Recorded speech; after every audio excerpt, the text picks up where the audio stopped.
자신들의 말을 잘 듣고 원하는 것만 해주면 한껏 띄워주다가도 자신들의 입맛에 맞지 않는 태도를 취하거나 자신들이 싫어하는 행동을 하면 무참히 밟아버리고, 그것도 모자라 아예 매장을 시켜 다시는 그 일을 하지 못하도록 하는 국가가 있습니다. 국가가 바람잡이를 하고 국민들이 우르르 밟아주는 플렉스를 보여주는 나라죠.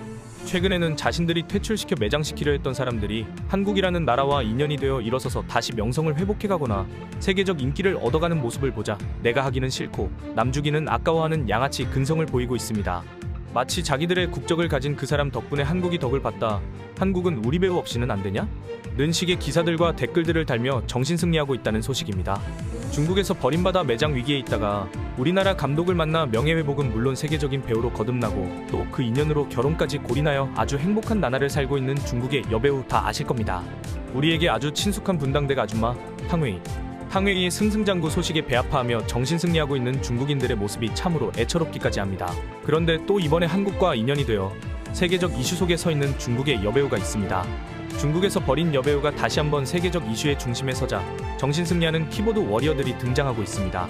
작년에 아주 흥미진진하게 방영되었던 인사이더라는 JTBC 드라마를 기억하실 겁니다.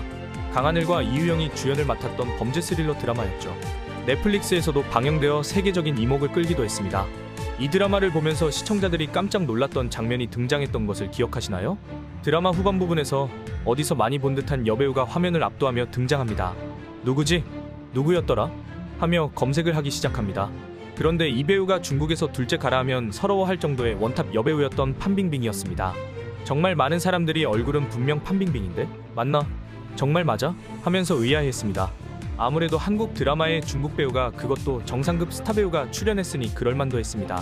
판빙빙은 드라마 인사이더 외에도 최근 한국인 감독이 메가폰을 잡고 판빙빙과 우리나라 배우 이주영이 주연을 한 영화 그린나이트에 출연하기도 했는데, 이 영화는 제작사가 홍콩이지만 촬영도 한국에서 주로 이루어졌던 작품이라고 합니다.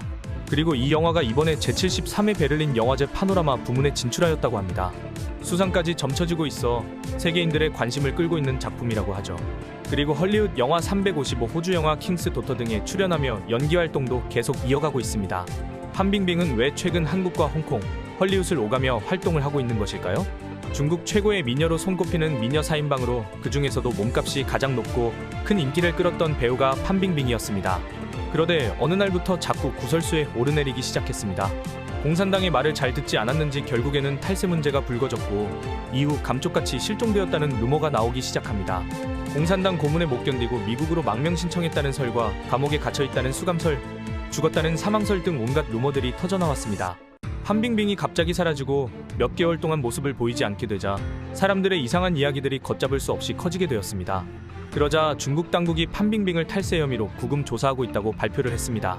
판빙빙은 실종된 지 3개월이 지나서야 당국에 체포되어 조사받는다는 발표가 나왔고, 실종 8개월 만에 공식 석상에서 다시 모습을 드러내 사망설은 사실이 아니라는 걸 밝혔죠. 결국 판빙빙은 중국 세무당국으로부터 비공개 조사를 받았고 우리 돈으로 1,600억 원의 천문학적 벌금을 납부한 후 풀려났습니다. 이것으로 끝내고 가만둘 중국 당국이 아니죠. 이후에도 이상한 소문과 음모론이 터져나왔고 단순히 세금 탈루 문제로만 두지 않았습니다. 거대한 공산당 권력이 연루되어 있고 중국 정부의 권력 암투에서 비롯된 초대형 정치 스캔들이라는 음모론이 파다하게 퍼져나왔습니다. 물론 그 말을 했던 사람이 아직까지도 구체적인 증거를 내놓지 못해 말 그대로 음모론으로 남아있습니다. 판빙빙은 중국 스타치고는 좀 늦게 스타가 된 여배우인데, 그녀는 2000년대 중반부터 서서히 이름을 알리기 시작하다 2010년대 중후반 급격히 인기가 올라가서 2017년도에는 한 해에만 400억 원의 수익을 올리는 톱스타의 반열에 오르게 됩니다. 중국 여배우 중 수입 랭킹 1위를 차지할 정도로 판빙빙은 2010년대 중후반 최고의 인기를 구가하고 있었습니다. 판빙빙은 1981년 산동성 칭다오에서 출생하여 상해 사범대학 예술학원 연극영화과를 졸업하고 1998년 중국 사극드라마 황제의 딸에 출연해 주목을 받았지만 이때까지도 사실 조연의 무명배우에 불과하였습니다. 그런데 판빙빙은 2004년 영화 핸드폰의 주연으로 발탁되면서 그의 주연 배우로서 스타덤에 오르게 됩니다. 처음에는 연기력보다는 외모로 연기한다는 평을 받을 정도로 조각같은 미모로 인해 연기력 자체가 평가절하되었었죠. 그렇지만 판빙빙은 수많은 작품에 출연하면서 점점 연기력 자체로 인정을 받기 시작했습니다. 외모와 연기력 덕분에 아이언맨 3에 출연하여 미주와 유럽에서도 인지도를 높여나갔고 한중일 합작 영화 목공에 출연하여 안성기와 최시원과 함께 연기하여 국내 팬들에게도 널리 알려지기 시작했습니다. 판빙빙은 자신이 직접 개인 매니지먼트사를 설립해 드라마와 영화를 제작하는 등 끊임없는 변신을 시도하면서 만능 엔터테이너의 면모를 과시하기도 했습니다. 2017년 타임즈가 뽑은 세계 미녀 2인에 선정되었을 정도로 판빙빙은 중국을 넘어 아시아의 대표적인 미인으로 공인받았습니다. 또한 세계에서 수입이 가장 많은 여배우 톱5에 뽑히기도 했을 정도로 고수익 연예인이 되었죠. 판빙빙은 2017년에 배우 리천과 동거 생활을 시작하였지만 2년 만에 결별하기도 했습니다. 판빙빙은 솔직하고 당당함을 지닌 배우였습니다. 그녀의 얼굴이 너무 이쁘다 보니 사람들은 성형 배우라는 인식이 강했지만 판빙빙은 방송에서 정면 돌파하는 장면도 보여주었습니다. 성형 전문의를 불러놓고 자신의 얼굴이 성형한 얼굴인지의 여부를 판가름하는 공개검사까지 실시하는 모습을 보였고, 이날 공개된 방송에서 그녀는 보형물이 전혀 없고 성형한 흔적 또한 전혀 없다는 판정을 받으며 자신을 향해 거세게 가해지는 비난을 정면 대응하는 솔직함과 당당함을 보여주었습니다. 그렇게 승승장구하던 판빙빙이 어느 날 갑자기 실종되는 사건이 발생합니다. 실종된 지 3개월 만에 중국 당국은 판빙빙이 탈세 혐의를 받고 세무당국으로부터 비밀 조사를 받고 있다고 발표를 합니다. 판빙빙의 탈세 혐의를 최초로 폭로한 사람은 중국 CCTV의 전 인기 아나운서 추이웅위안이었습니다. 추이웅위안은 과거 판빙빙과 휴대폰 영화를 함께 찍은 적이 있었고, 이 영화의 성공으로 톱스타 반열에 오른 배우죠. 이 영화는 추이웅위안이 불륜을 저지르는 남자였고 그 상대가 판빙빙이 맡은 역할이었습니다. 이 영화의 짜임새와 구성이 좋아 큰 인기를 얻게 하는 작품이기도 했다고 하지만 이 영화는 결국 추이웅위안을 나락으로 떨어뜨리는 영화이기도 했습니다. 실제 이 영화의 내용이 추이웅위안을 모델로 한 거라는 소문이 돌면서 그는 처자식 몰래 다른 여성들과 불륜 생활을 해왔다는 소문이 난 것입니다. 이로 인해 추이웅위안의 이미지뿐 아니라 모든 작품에서 배제되는 결과를 가져옵니다. 이후 휴대폰2 제작이 발표되고 이로 인해 수면 아래로 가라앉았던 자신의 이미지가 다시 나빠질 것으로 생각했던 추이웅위안은 제작사와 감독을 만나 제작 중단을 강력히 요구했으나 받아들여지질 않았습니다. 이후 앙심을 품은 추이웅위안이 해당 영화사와 판빙빙 사이에 오간 이중계약서를 폭로하게 됩니다. 이 발표는 원본을 제시하여 실제 93억 원을 받는 판빙빙이었지만 이중 계약서에는 18억 원으로 계약되었는데 이는 세금 탈세를 위해서였다고 폭로를 하죠. 이 의혹이 제기된 이후 판빙빙이 갑자기 실종되었고 사람들 사이에 판빙빙 감금설, 미국 망명설, 연인과 결별설, 사망설 등 무수히 많은 루머가 나돌았습니다. 이러한 사건으로 인해 판빙빙은 체납세금과 벌금을 합쳐 1,600억 원에 가까운 돈을 납부하였고 사과문을 올려 대중에게 사과하게 됩니다.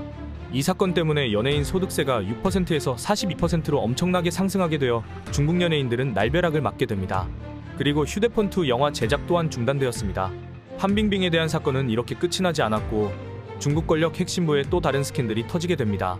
바로 중국 재벌이었다가 미국에 망명한 거원구이가 판빙빙과 관련한 또 다른 폭로를 하게 되죠. 거원구이는 중국 고위 간부들의 금고지기 역할을 했을 만큼 권력 핵심부에 있던 사람이었는데 현재는 미국에 망명해서 중국 권력층의 비리와 부패를 비판하는 반정부 인사가 된 사람입니다. 거원구이는 중국 고위급 간부들의 비리와 부패를 발굴해서 폭로하는 핵폭탄급 이슈메이커였습니다. 이런 거원구이가 판빙빙 사건에 대해 또 다른 폭로를 해서 대반전을 이루게 됩니다. 판빙빙이 바로 중국 국가부 수석으로 엄청난 권력자인 왕치산의 연인이었다는 폭로였습니다. 자신이 직접 성관계 동영상까지 봤다고 주장하면서 이것은 단순히 세금 탈루 문제가 아니라 왕치산과의 관계를 덮기 위해 그녀를 감금했다는 주장을 한 것입니다. 시진핑에 이어 국가 서열 2위 왕치산은 시진핑의 오른팔이자 시진핑의 해결사라고 알려질 만큼 엄청난 권력을 행사하는 실세 중의 실세입니다. 경제와 외교 능력까지 탁월한 능력을 발휘하여 지금의 시진핑이 있을 수 있도록 해준 최측근이기도 합니다. 시진핑 독재의 걸림돌이 되거나 반대하는 정치인들을 권력형 부패 혐의자로 몰아처단하면서 독재체제를 더욱 공고히 했던 핵심 인물이었습니다. 거원구이의 주장은 판빙빙이 탈세를 한 것도 왕치산과 관련이 있다는 내용이었습니다.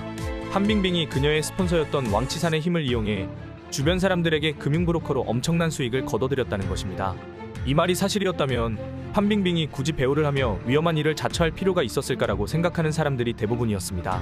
사실 금융 브로커로 벌어들이는 수익만 해도 천문학적인 금액이었을 텐데 굳이 배우를 할 리 만무하고 배우를 하면서 이런 일들을 벌일 이유가 없었던 것이 판빙빙은 그야말로 걸어다니는 은행일 정도로 출연료가 엄청났던 배우였습니다. 어쨌든 거원구이의 주장에 의하면 외형적으로는 배우로 활동하고 있지만 판빙빙의 진짜 직업은 배우가 아니라 금융 브로커라는 것이고, 이런 일련의 일들이 알려지게 되면 왕치산이 무너지게 되고 시진핑 체제 자체가 무너질 위기라 판빙빙을 감금하여 이 일을 덮으려고 했다는 것입니다. 이렇게 세금 탈루로 인해 수개월 동안 실종되었던 판빙빙은 2018년 11월 자신의 웨이보에 하나의 중국을 옹호하는 메시지를 올리면서 8개월 만에 다시 연예계에 복귀할 수는 있었지만 추이융 위안과 거원구이의 폭로에 의해 판빙빙의 탈세 사건과 왕치산과의 불륜 스캔들이 노출되면서 그녀의 반듯한 이미지가 많이 손상되어 연기 활동도 많이 위축되었습니다. 아직도 당국에 의해 규제를 당하고 있고 중국 방송연예 당국은 여전히 활동정지 규제를 풀 생각이 별로 없는 것 같습니다. 판빙빙 역시 이 사실을 잘 알고 있는 것 같습니다. 그래서 판빙빙은 중국이 아닌 홍콩과 한국 그리고 헐리우드과 호주 등에서 연기 활동을 계속 이어가고 있습니다. 판빙빙의 불륜 스캔들 증거나 근거를 제시하라는 중국 팬들의 요구에 거원구이는 아직까지 구체적인 증거를 내놓지 못하고 있어서 이것 또한 사실인지 단정할 수 없는 형국입니다. 이런 의혹들은 증거는 없고 말만 남기 때문에 진실 여부를 가리기 어려운 상황이 되어버린 겁니다. 흙에 물을 부은 것인지 물에 흙을 부은 것인지 가리기 어려운 흙탕물이 되어버렸습니다. 깨끗한 물에 사람들이 흙을 부은 것이라면 그 흙이 가라앉을 때까지 기다리면 다시 깨끗한 물을 보게 될 거라 생각됩니다. 중국은 참 인구가 많다 보니 말도 많고 논란도 많은 것 같네요. 탕웨이가 한국과 인연을 맺어 한층 성장하고 명예를 회복하여 행복한 삶을 살고 있듯이 판빙빙 또한 한국에서의 활동이 중국에서 활동했던 것보다 훨씬 더 행복한 미래를 만들어주기를 바라면서 오늘 영상 마치도록 하겠습니다. 구독과 좋아요는 컨텐츠 제작에 큰 힘이 됩니다. 감사합니다.